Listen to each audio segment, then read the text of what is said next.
Hello, my name is Brooks Ty Faria, and I'll be performing as Baruch Spinoza in the play New Jerusalem by David Ives.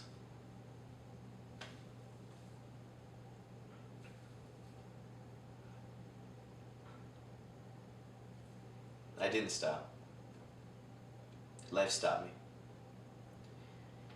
You see, when my father died, it suddenly seemed to me as if all the things I ever wanted in this world were utterly meaningless, empty, futile.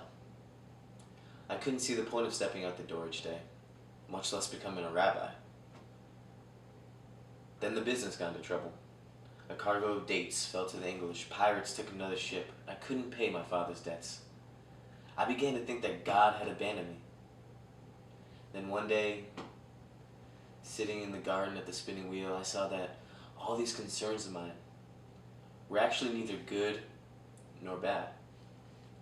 My problem wasn't death or pirates or falling prices. The problem was letting myself be affected by these things. So, I decided to find out whether there was anything that was actually good. Ultimately good. A good that would erase the distinction between good and bad. Something that, once I found it, it would provide continuous, supreme, and everlasting happiness. It seemed to me upon reflection that there are three things men tend to pursue in this life: riches, honor, and pleasure.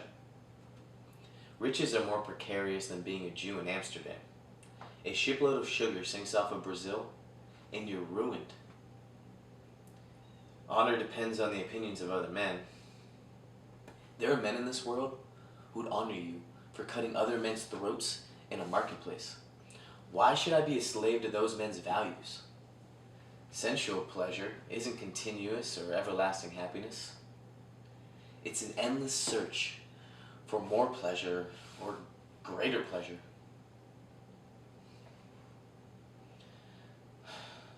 So I was left with nothing except my father's debts. I realized that God hadn't abandoned me.